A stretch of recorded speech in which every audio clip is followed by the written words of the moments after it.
Morning student આપણે last વિડીયોની અંદર ફર્સ્ટ પ્રોપર્ટી વિશેની વાત કરી. પહેલા નંબરની ગુણધર્મ જે છે જોયો કોલિગેટિવ પ્રોપર્ટી. કલીલ સોલ જે છે એની 4 પ્રકારના ગુણધર્મોમાંથી ફર્સ્ટ પ્રોપર્ટી કોલિગેટિવ પ્રોપર્ટી, જેમાં ઓસ્મોટિક પ્રેશર એટલે કે અભિસરણ દબાણ. સેકન્ડ જે છે એ વેપર પ્રેશર એટલે કે બાષ્પ દબાણ. ઉત્કલન બિંદુમાં વધારો એલિવેશન ઓફ બોઇલિંગ પોઈન્ટ અને ઠાર બિંદુમાં ઘટાડો, બરાબર, ડિપ્રેશન ઇન ફ્રીઝિંગ પોઈન્ટ. આ બધી પ્રોપર્ટી જે છે એના વિશેની વાત કરી, બરાબર. સાંદ્રતા છે, ત્યાર પછી બાષ્પ દબાણ છે. પણ ટ્રુ સોલ્યુશનની કમ્પેરમાં કલીલ સોલ જે છે એના પાર્ટિકલની સાઇઝ ખૂબ જ વધારે હોવાથી 1 નેનોમીટરથી 1000 નેનોમીટરની સાઇઝ હોવાથી નંબર ઓફ પાર્ટિકલ જે છે એ પર્ટિક્યુલર એરિયામાં, એટલે કે 1 સેન્ટીમીટર ક્યુબ આપણે એક્ઝામ્પલ લીધું હતું, એ 1 સેન્ટીમીટર ક્યુબ એરિયાની અંદર નંબર ઓફ પાર્ટિકલ જે છે ડિક્રીઝ થઈ જાય. પરિણામે એમ કહી શકાય કે એની બધી પ્રોપર્ટી જે છે એની વેલ્યુ કેવી મળશે? ખૂબ જ ઓછી મળશે. પરિણામે એનો સ્ટડી કરવામાં આવતો નથી. જ્યારે ટ્રુ સોલ્યુશનમાં number of particle, number of moles વધારે હોવાથી દરેક ગુણધર્મ જે છે એનો સરળતાથી અભ્યાસ કરી શકાય, કારણ કે એમાં વેલ્યુ જે છે ખૂબ જ વધારે મળે. આજના વિડીયોમાં આપણે સેકન્ડ નંબરની પ્રોપર્ટીની વાત કરશું. એનું નામ છે ઓપ્ટિકલ પ્રોપર્ટી એટલે કે પ્રકાશીય ગુણધર્મ. સેકન્ડ નંબર જે છે એ છે ઓપ્ટિકલ પ્રોપર્ટી એટલે કે પ્રકાશીય ગુણધર્મ. કલીલ દ્રાવણ જે છે એ ઓપ્ટિકલ પ્રોપર્ટી એટલે કે પ્રકાશીય ગુણધર્મ ધરાવે. પ્રકાશીય ગુણધર્મ એટલે શું કહેવા માગે છે કે આપને ખબર છે કે ભાઈ જેમ સાઇઝ વધારે થાય એમ શું થશે પાર્ટિકલની? તો કે લાઇટનું સ્કેટરિંગ કરી શકે. સ્કેટરિંગ એટલે કે વિખેરણ કરી શકે. એટલે એનો મતલબ એવો થાય કે જ્યારે કલીલ કણો જે છે એની સાઇઝ જે છે 1 નેનોમીટરથી 1000 નેનોમીટરની વચ્ચેની હોવાથી તે શું કરી શકે? લાઇટનું જે છે સ્કેટરિંગ કરી શકશે. જ્યારે સાચા દ્રાવણના જે કણો છે એની સાઇઝ 1 નેનોમીટર કરતાં ઓછી હોવાથી એ લાઇટનું સ્કેટરિંગ કરી શકે નહીં. તો કલીલ કણોની અંદર પ્રકાશીય ગુણધર્મ જોવા મળશે. ટિન્ડલ અસર આપણે જે છે ભણવાની છે એની અંદર. સાચા દ્રાવણના ફર્સ્ટ પોઈન્ટ આપણે એવો લખશું કે સાચા દ્રાવણના કણોનું માપ લેસ ધેન 1 નેનોમીટર, 1 નેનોમીટર કરતાં ઓછું હોવાથી તે પ્રકાશનું સ્કેટરિંગ એટલે કે વિખેરણ કરી શકે નહીં. જ્યારે બીજો પોઈન્ટ લખાય, જ્યારે કલીલ કણો જે છે કલીલ કણોનું માપ 1 નેનોમીટરથી 1000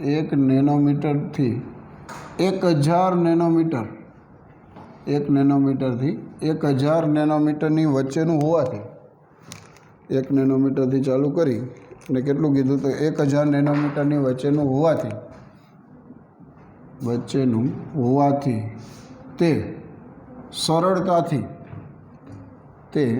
સરળતાથી પ્રકાશનું સ્કેટરિંગ કરી શકે, પ્રકાશનું વિખેરણ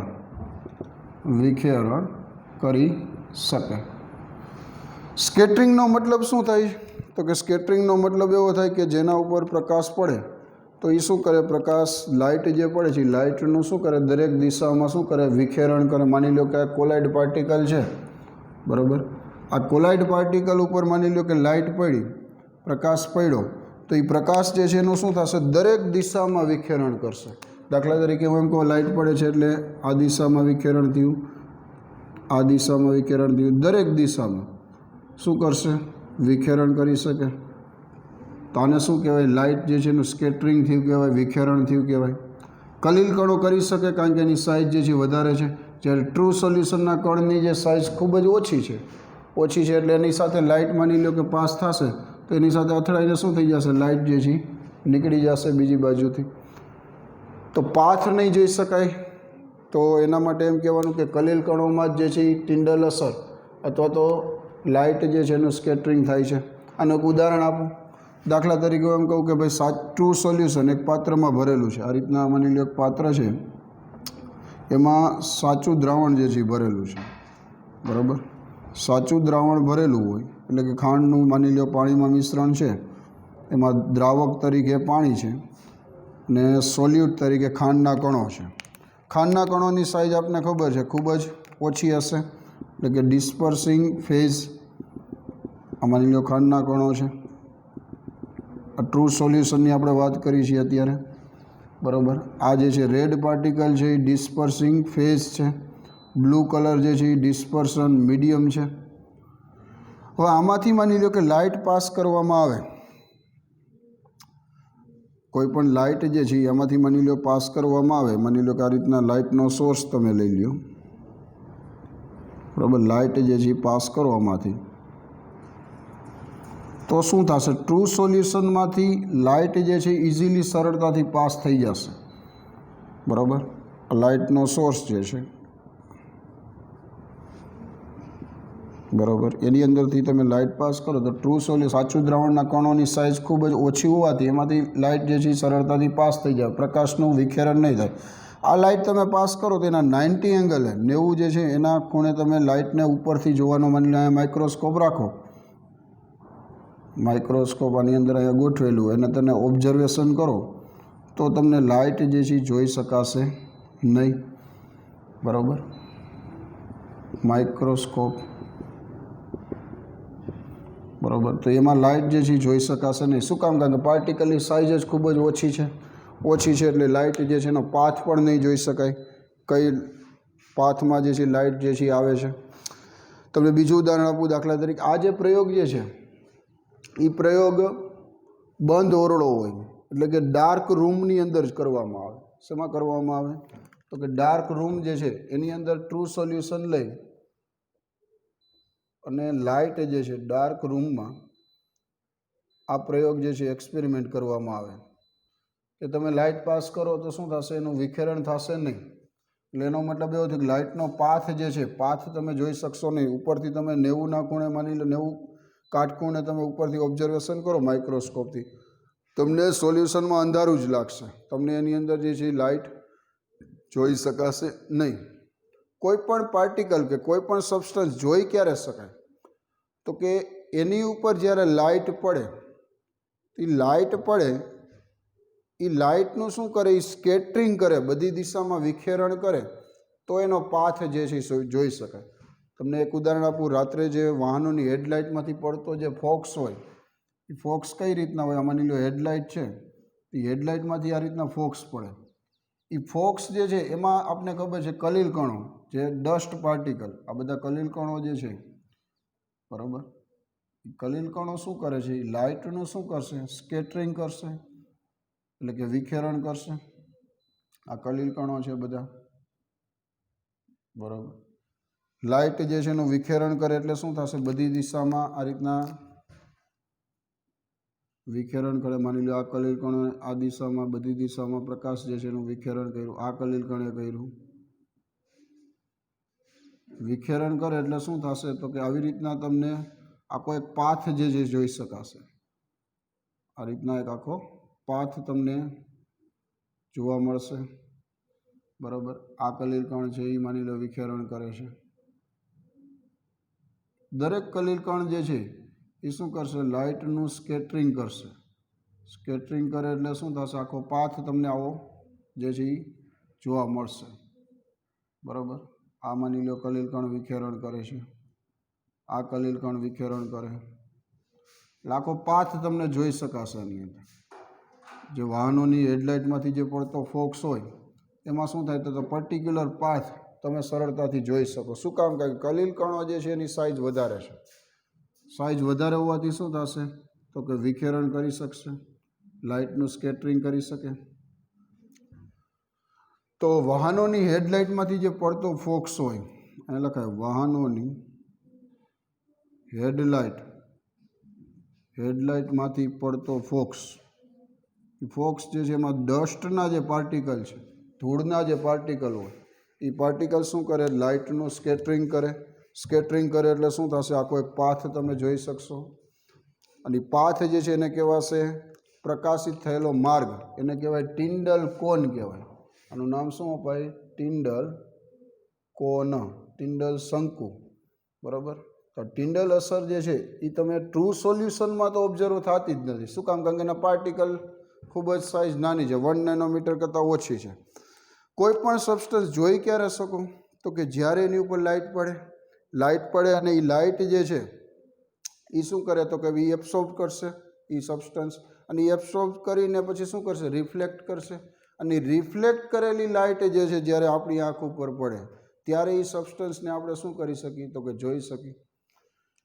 આપણી આંખ જે છે એ કોઈ પણ પદાર્થને ક્યારે જોઈ શકે, તો કે જ્યારે રિફ્લેક્ટ થયેલી જે લાઇટ હોય, વેવલેન્થ હોય, એ આપણી આંખ ઉપર પડે ત્યારે જે છે એ પદાર્થ જે છે એ આપણે એને જોઈ શકીએ. તો એક બીજી વસ્તુ તમને કહું, જે ધૂળના જે પાર્ટિકલ જે છે, ડસ્ટ પાર્ટિકલ જે છે, જો માની લો એ ન હોય તો શું થાય? ડસ્ટના પાર્ટિકલ એટમોસ્ફિયરમાં ન હોય તો શું થાય, તો કે તો તમે માની લો કે અહીંથી તમે લાઇટ જે છે આવે છે, તમે આ જગ્યાએ ઊભા છો, બરાબર. હવે આ લાઇટ જે છે માની લો પાર્ટિકલ છે જ નહીં, ડસ્ટના પાર્ટિકલ નથી, તો શું થાય, તમે આ જગ્યાએ માની લો ઊભા હોય તો અહીંથી માની લો ગમે એટલી ઇન્ટેન્સિટીવાળી લાઇટ જે છે ને એ પસાર થઈ જાય તો તમને ખબર ન પડે કે આ જગ્યાએથી લાઇટ જે છે એ પાસ થઈ. તમે એ લાઇટની સામે ઊભા રહ્યો જ્યારે, ત્યારે જ એ લાઇટ જે છે તમારી ઉપર આંખ ઉપર પડે ત્યારે જ એ લાઇટને જોઈ શકો. સમજાય છે? જો ડસ્ટના પાર્ટિકલ ન હોય એટમોસ્ફિયરમાં, ધૂળના પાર્ટિકલ ન હોય તો સ્કેટરિંગ થવાનું નથી.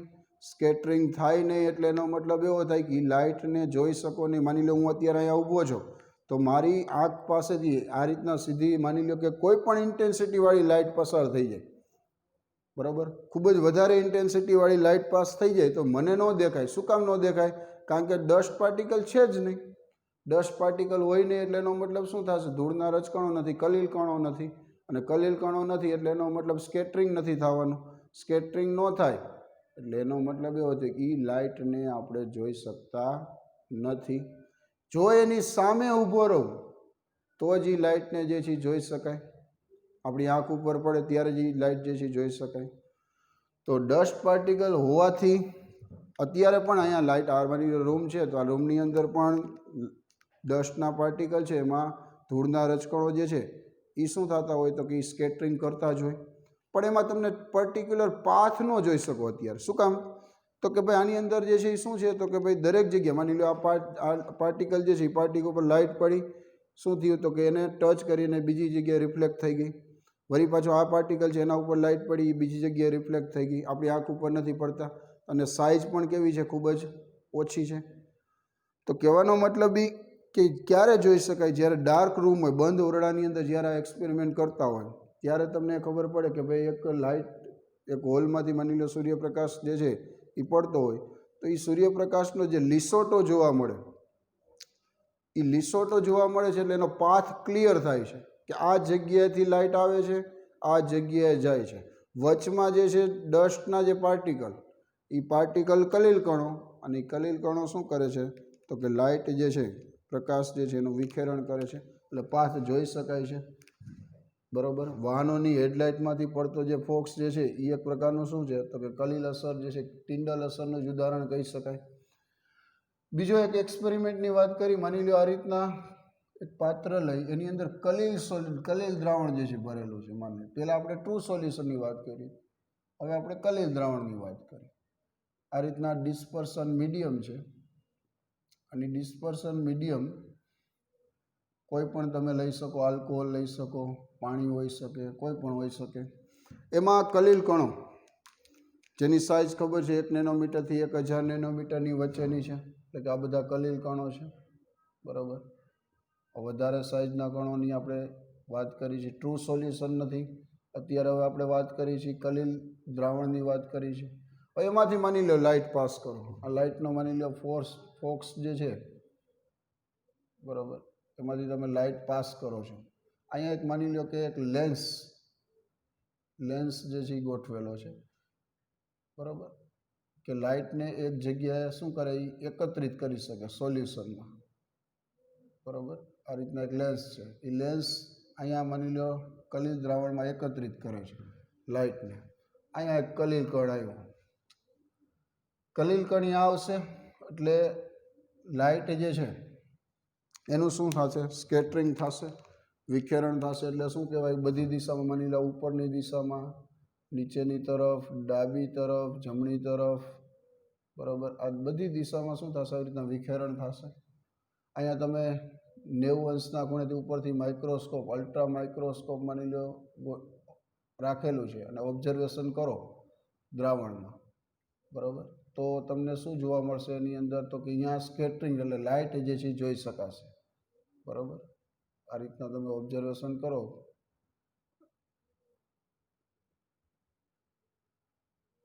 અહીંયા ઉપર લખી નાખાય માઇક્રોસ્કોપ. હવે જો આની અંદર આ જે પાથ રહ્યો, એ પાથને શું કહેશું, તો કે એને નામ આપશું ટિન્ડલ કોન. ટિન્ડલ કોન, બરાબર. આ જે લાઇટ જે છે એનો પાથ આપણે ઇઝીલી સરળતાથી જોઈ શકશું. તો ટિન્ડલ અસરમાં ધ્યાન શું રાખવાનું છે કે ટ્રુ સોલ્યુશનમાં આપણે લાઇટનો પાથ ક્લિયર નહોતો થતો. કોલાઇડ સોલ્યુશનમાંથી જો લાઇટ પાસ કરવામાં આવે તો શું થાય છે, તો કે એની અંદર લાઇટ જે છે, લાઇટનો પાથ જે છે આપણે ખબર પડે. અહીંયા માની લો કે વચ્ચે કલિલ કણ આવ્યો, કણો તો ખબર છે સતત ગતિમાં હશે, રોટેટ થતા હશે બધી દિશામાં. તો આ જગ્યાએ માની લો કલિલ કણ લાઇટ જે છે એના ઉપર પડી, તો એ કણ ઉપર પડી તો એ શું કરશે, વિખેરણ કરશે, બધી દિશામાં લાઇટનું સ્કેટરિંગ કરશે. ઉપરથી માની લો ઓબ્ઝર્વેશન તમે કરો, તો ઓબ્ઝર્વેશન કરો એટલે તમને શું થશે, કંઈક ચમકતું હોય એવું તમને જોવા મળશે દ્રાવણમાં. એક પ્રકારનું શું થશે, ટ્વિંકલિંગ થઈ ગયેલું. ટ્વિંકલિંગ એટલે એનો મતલબ શું થાય, તો કે એની અંદર તમને એક પ્રકારનું ચમકતું હોય એવું ઉપરથી તમે ઓબ્ઝર્વેશન કરો તો દ્રાવણમાં એ વસ્તુ જોવા મળે. વળી પાછું અહીંયા અંધારું થઈ જશે. ડાર્ક રૂમમાં જ તમે આ એક્સપેરિમેન્ટ કરો છો, બંધ ઓરડામાં જ, બરાબર. તમે ઓબ્ઝર્વેશન કરશો ને ઉપરથી માઇક્રોસ્કોપથી સોલ્યુશનનું, તો થોડીક વારે તમને એની અંદર કંઈક ચમકતું એવું જોવા મળે, ટ્વિંકલિંગ થાય એવું જોવા મળે. શું કામ જોવા મળે, કારણ કે કલિલ કણ છે માની લો એની ઉપર લાઇટ પડી, અહીંયા લાઇટ જે છે એકત્રિત થાય, આની ઉપર પડી તો એ જે છે સ્કેટરિંગ કરે. વળી કલિલ કણ તો કંઈ સ્થિર તો રહેવાનો નથી, એની જગ્યાએ તો રહેવાનો નથી. એ શું થશે, વળી પાછું અહીંયાથી નીકળી જશે. એટલે વળી માની લો જે જગ્યાએ લાઇટ એકત્રિત થાય છે અહીંયા પાછો બીજો કણ આવ્યો, કલિલ કણ, વળી લાઇટનું સ્કેટરિંગ કરશે, વળી કંઈક ચમકતું એવું જોવા મળે, વળી કણ જે છે અહીંયાથી નીકળી જાય, કારણ કે કણો તો ખબર જ છે સતત ગતિમાં રહેવાના છે. વળી અંધારું થઈ જશે, વળી તમે ઓબ્ઝર્વેશન ચાલુ કન્ટિન્યુઅસ રાખશો, વળી પાછો કલિલ કણ આવશે, ટ્વિંકલિંગ થયેલું જોવા મળે. એટલા માટે એ જે અસર જે છે, એ જે ઇફેક્ટ હોય, ટિન્ડલ નામના વૈજ્ઞાનિકે એનું નામ શું આપ્યું, તો કે એને કહેવાય ટિન્ડલ ઇફેક્ટ, બરાબર. તો આને કહેશું ટિન્ડલ અસર. એટલે શું છે, તો કે એનું તમારે જે છે થિયરિકલી વર્ણન લખવું હોય તો કેવી રીતના લખી શકાય, તો કે એક પાત્રમાં કલિલ દ્રાવણ લઈ તેમાં પ્રકાશ જે છે પસાર કરવામાં આવે, પ્રકાશ પસાર કરતા શું કહેવાશે, તો પ્રકાશ પસાર કરશો એટલે લાઇટ જે છે પ્રકાશનું વિખેરણ જોવા મળશે. કલિલ કણ જે છે એની સાઇઝ કહેવાની 1 થી 1000 નેનોમીટરની વચ્ચે હોવાથી કલિલ કણની સાઇઝ 1 થી 1000 નેનોમીટર એટલે કે વધારે માપ હોવાથી તે પ્રકાશનું વિખેરણ શું કરી શકે, તો કે કરી શકે. તો આની અંદર માઇક્રોસ્કોપ ઉપરથી અલ્ટ્રા માઇક્રોસ્કોપ વડે અવલોકન કરતા શું થશે, તો વચ્ચે જે છે કલિલ કણ ઉપર જે વચ્ચે ટ્વિંકલિંગ અથવા તો ચમકતું હોય એવું જોવા મળે. એને શું કહેવાય એ અસરને, તો કે એને કહેશું આપણે ટિન્ડલ ઇફેક્ટ અથવા ટિન્ડલ અસર, બરાબર. કણો સતત ગતિમાં હોવાથી, એક પોઈન્ટ એવો લખાય, કણો સતત ગતિમાં હોવાથી તો કે એની અંદર શું થશે, તો કે સતત રોટેટ થતા હોય એટલે વચ્ચે જે છે એ ટિંડલ અસર અથવા તો ચમકતું એવું તમને જોવા મળશે નહીં. થોડીક વાર થોડા સમયે પ્રકાશનું પ્રકિરણ થાય, પ્રકાશનું પ્રકિર્ણન થશે. તો આ જે ઇફેક્ટ થઈ એને આપણે શું કહેશું? તો કે એને કહેવાય ટિંડલ અસર જે છે, તો ટિંડલ ઇફેક્ટ જે છે કહેવાશે. ટ્રુ સોલ્યુશનમાં જે છે જોવા મળતું નથી. બીજી વસ્તુ એમ કીધી કે ડસ્ટના પાર્ટિકલનું તમે એક્ઝામ્પલ લખી શકો. રાતે વાહનોની હેડલાઇટમાંથી પડતો ફોક્સ એ એક પ્રકારનું ટિંડલ અસરનું ઉદાહરણ છે. બરાબર. બંધ ઓરડામાંથી પડતો પ્રકાશનો લીસોટો, એક બીજું ઉદાહરણ તમારે લખવું હોય તો લખાય. બંધ ઓરડામાં પડતો પ્રકાશનો લીસોટો કે જેમાં ડસ્ટ પાર્ટિકલ એટલે કે ધૂળના કણો શું કરશે? પ્રકાશનું પ્રકિર્ણન કરે. એટલે શું થશે? તો કે ભાઈ એની અંદર જે છે પ્રકાશનું પ્રકિર્ણન કરે એટલે એના તમને ધૂળના રજકણો જે છે જોઈ શકશો. અને બીજી વસ્તુ પાથ જે છે ક્લિયર કરી શકાય, રસ્તો જે છે તમે લાઇટનો જોઈ શકો. મેઘધનુષ્ય પણ જે છે ટિંડલ અસરનું ઉદાહરણ છે. એ પણ તમે ઉદાહરણ લખી શકો કે જેની અંદર અલગ અલગ વેવલેન્થ જે છે, અલગ અલગ તરંગ લંબાઈ જે છે જોવા મળે છે. તો સેકન્ડ નંબરની જે પ્રોપર્ટી છે કલિલની, પ્રકાશીય ગુણધર્મ. એ પ્રકાશીય ગુણધર્મ જે છે એમાં ટિંડલ અસર જે છે તમારે સમજાવવાની થાય, અલગ અલગ ઉદાહરણ લખવાના. ત્યાર પછી એક છે મિકેનિકલ પ્રોપર્ટી. કલિલ જે છે એની ત્રીજા નંબરની જે છે મિકેનિકલ એટલે કે યાંત્રિક ગુણધર્મ. એમાં તમારે સમજાવવાનું છે બ્રાઉનિયન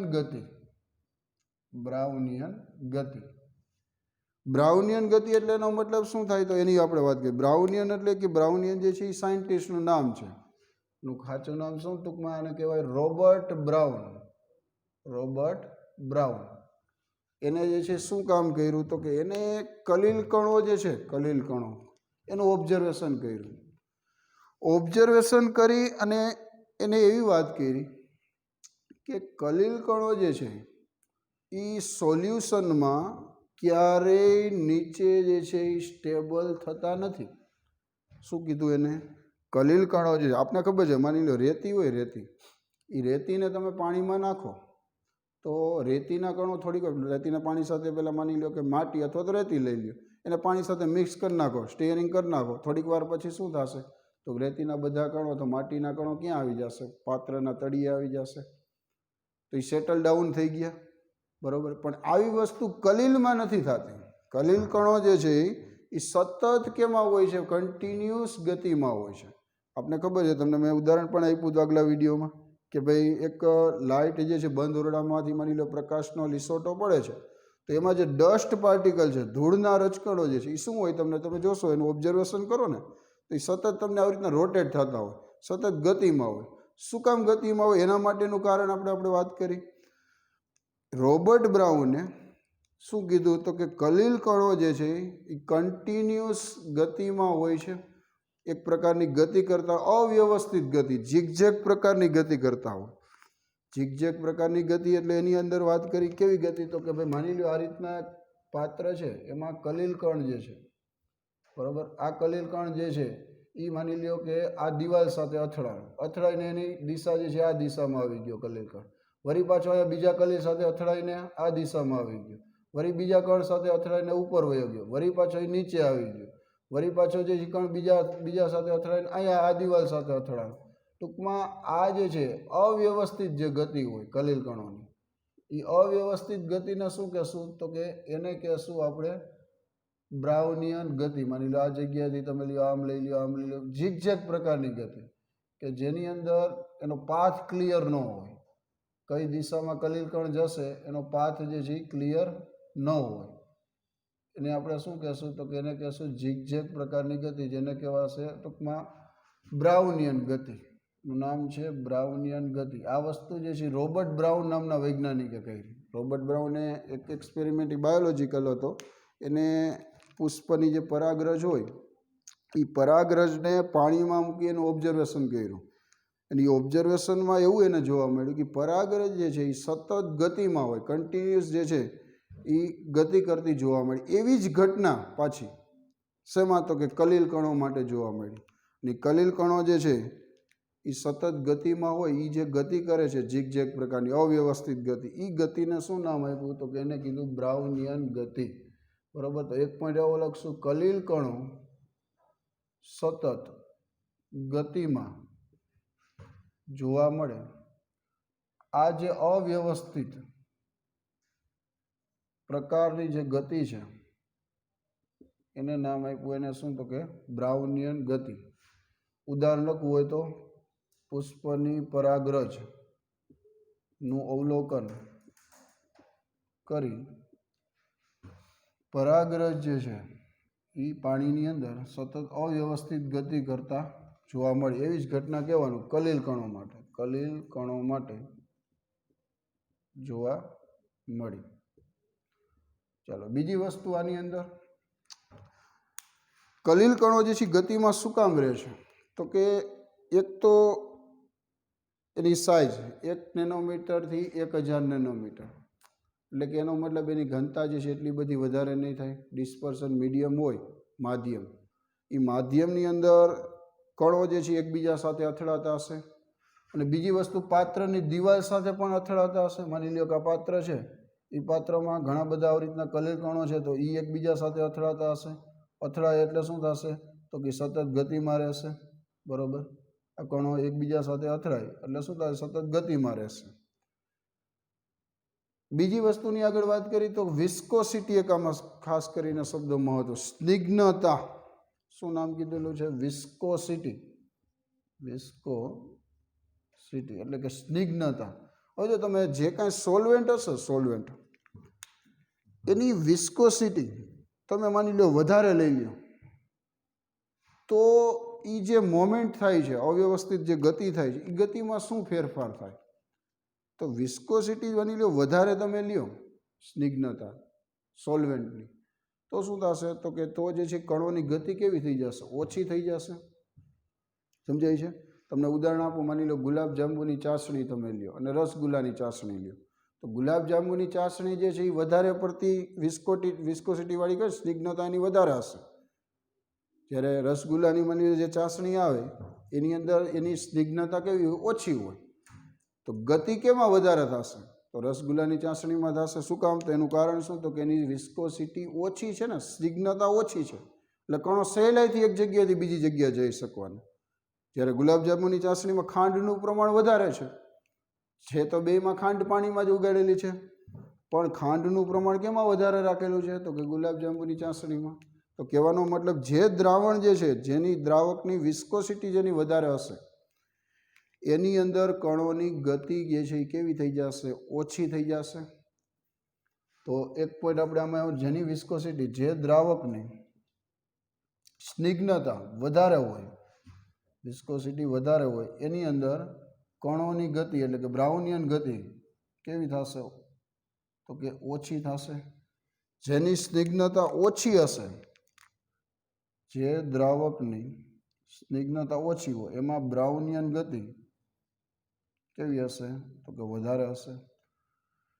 થતું હોય શું તો કે ડિસ્પર્સિંગ ફેઝના મોલેક્યુલ્સ જે છે, અણુઓ, પાર્ટિકલ, એ એકબીજા સાથે અથડાતા હોય એને શું થશે તો કે અથડાઈને એકબીજાને ધક્કો મારીને ખસેડતા હોય એટલે શું થાય તો કે બ્રાઉનિયન ગતિ જોવા મળે. ક્યારે અટકી જાય? હું એમ કહું કે માની લો કે કણની સાઇઝ જે છે એ વધતી જાય, અવક્ષેપ બની જાય. વિક્ષેપિત કલાના કણોનું માપ એટલે કે સોલ્યુટ એટલે કે દ્રાવ્યનું માપ વિક્ષેપન માધ્યમના કણોના માપ કરતાં વધી જાય. જે સોલ્વેન્ટના કણો જે છે એના માપ કરતાં દ્રાવ્યના કણોનું માપ વધી જાય તો શું થશે? ગતિ જે છે જોવા નહીં મળે ને, કારણ કે સાઇઝ વધી ગઈ, ઘનતા વધી ગઈ, માપ વધી ગયું, એટલે એક જગ્યાએથી બીજી જગ્યાએ સહેલાઈથી ખસેડી નહીં શકાય. રેતીનું તમને ઉદાહરણ આપ્યું, માટી જે છે એનું ઉદાહરણ, કારણ કે એના કણો જે છે એની સાઇઝ વધી જાય છે, એટલે શું થશે? માધ્યમ કરતાં એ બધા માધ્યમ પાત્રના તળિયે એકઠા થઈ જશે. તો એક પોઈન્ટ એવો લખશોનો કે વિક્ષેપિત કલા ના કણોનું માપ માધ્યમ કરતાં વધારે થાય ત્યારે જે છે એ બ્રાઉનિયન ગતિ જોવા નહીં મળે, બ્રાઉનિયન ગતિ જોવા ન મળે.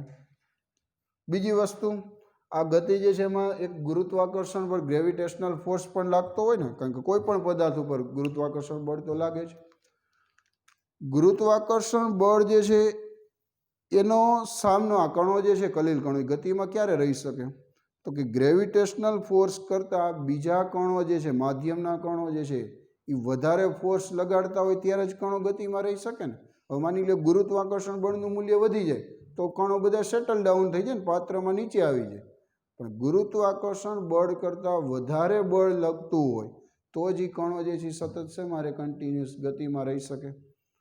તો અહીં એક પોઈન્ટ એવો પણ લખી શકાય કેનો ઓપોઝ થતો હોય, ગુરુત્વાકર્ષણ બળ એટલે કે ગ્રેવિટેશનલ ફોર્સ જે છે, ગુરુત્વાકર્ષણ બળ જે છે એનો સામનો કરી કણો શેમાં રહે છે, ગતિમાં રહે છે. તો બ્રાઉનિયન ગતિ ખબર પડી ગઈ, રોબર્ટ બ્રાઉન સાયન્ટિસ્ટ, અવ્યવસ્થિત પ્રકારની ગતિ, કણો એકબીજા સાથે અથડાતા હોય, પાથ જે છે એ બદલાતા હોય, માધ્યમના કણો જે છે ધક્કો મારતા હોય, ક્યારે ધીમી પડી જાય તો કે વિક્ષેપન માધ્યમના કણોનું માપ જે છે એના કરતાં કલાના કણોનું માપ વધી જતું હોય, સમુચ્ચ બની જાય, અવક્ષેપ બની જાય, ત્યારે જે છે ગતિ જોવા મળશે નહીં. બીજી વસ્તુ એવી કીધી, ગુરુત્વાકર્ષણ બળ ગ્રેવિટેશનલ ફોર્સનો સામનો કરીને પણ કણો જે છે ગતિમાં રહે છે. અને ત્યારબાદ વિસ્કોસિટીની એક થોડીક વાત કરી દીધી કે જે દ્રાવક જે છે એની વિસ્કોસિટી વધારે હશે, સ્નિગ્ધતા વધારે હશે, એમાં કણોની ગતિ કેવી થઈ જશે, ધીમી પડી જશે. જે દ્રાવકની વિસ્કોસિટી ઓછી હશે એમાં કણોની ગતિ કેવી જોવા મળશે, વધારે જોવા મળશે. અને વિસ્કોસિટી એટલે કે સ્નિગ્ધતા કોના ઉપર ડિપેન્ડ કરે, તો કે સોલ્યુટ ઉપર.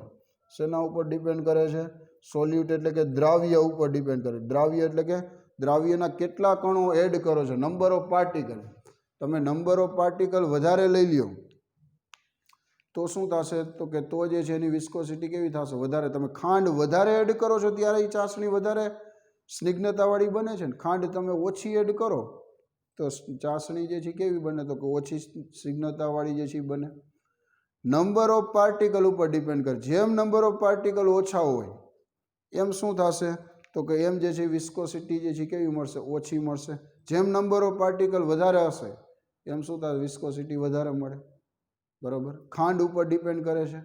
તો એવું પણ કહી શકાય કે જેમ તમે ઓછા કલીલ કણો હશે એની ગતિ કેવી હશે, વધારે હશે. જેમ વધારે કણો હોય તો એની ગતિ જે છે કેવી મળશે, ઓછી મળશે.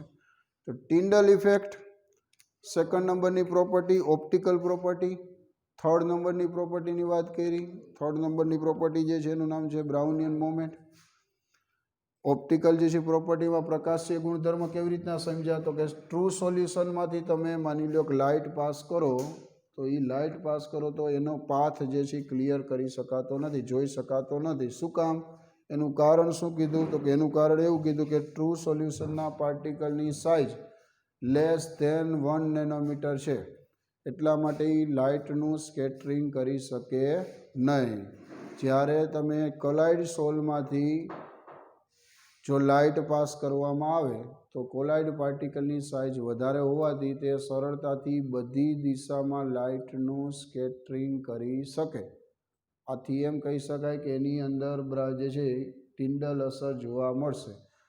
તમને બીજું ઉદાહરણ આપ્યું, વાહનોની હેડલાઇટમાંથી રાત્રે પડતો ફોક્સ, કે જે રાત્રે આપણે બાઇક ચલાવતા હોય તો એ બાઇકની અંદર તમને જે આગલી હેડલાઇટ હોય હેડલાઇટમાંથી જે ફોક્સ પડે એ ફોક્સ જે છે એમાં તમે લાઇટનો પાથ જે છે ક્લિયરલી જોઈ શકો કે આટલી જગ્યાએ આટલા એરિયાની અંદર જે છે લાઇટ જે છે જોવા મળે છે પાસ થાય. કારણ કે રાત્રે અંધારું હોય, અંધારું હોય એટલે થાય શું, તો કે એ પાથ જે છે એ સરળતાથી જોઈ શકો. શું કામ પાથ જોઈ શકો છો, તો કે ડસ્ટ પાર્ટિકલને લીધે, ધૂળના રજકણોને લીધે.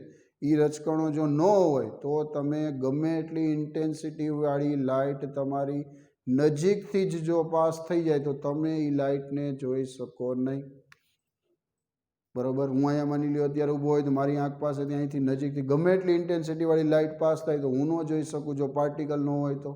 શું કામ, કારણ કે લાઇટ ક્યારે જોઈ શકાય, કોઈ પણ સબસ્ટન્સ ક્યારે જોઈ શકાય, તો કે જ્યારે એ જે સબસ્ટન્સ જે વેવલેન્થ અથવા તો જે તરંગ લંબાઈ ઉત્સર્જન કરે એ રિફ્લેક્ટ થયેલી લાઇટ જે છે આપણી આંખ ઉપર પડે ત્યારે જ એ સબસ્ટન્સ અથવા તો એ પદાર્થ જે છે એને જોઈ શકાય. સમજાય છે આ વસ્તુ? તો વાહનોની હેડલાઇટમાંથી પડતો ફોક્સ એ એક પ્રકારનું ટિન્ડલ અસરનું ઉદાહરણ છે. ટિન્ડલ અસરનો એક એક્સપેરિમેન્ટ જોયો કે બંધ ઓરડાની અંદર એક પાત્રમાં તમે કોલાઇડ સોલ્યુશન લ્યો અને તેમાંથી લાઇટ પાસ કરો. એક કાચ રાખેલો છે કે લાઇટને એ શું કરે, એકત્રિત કરે છે, બરાબર? તો એ એકત્રિત થયેલી લાઇટ જે છે અહીંયા વચ્ચે કલીલ કણ આવે તો એ શું કરશે, લાઇટનું સ્કેટરિંગ કરશે. ઉપરથી માઇક્રોસ્કોપ વડે ઓબ્ઝર્વેશન કરો તો તમને વચ્ચે વચ્ચે ચમકતું એવું જોવા મળશે. એ ચમકતું એટલે કે ટ્વિંકલિંગ થયેલું જોવા મળે, એને કહેવાય ટિન્ડલ અસર.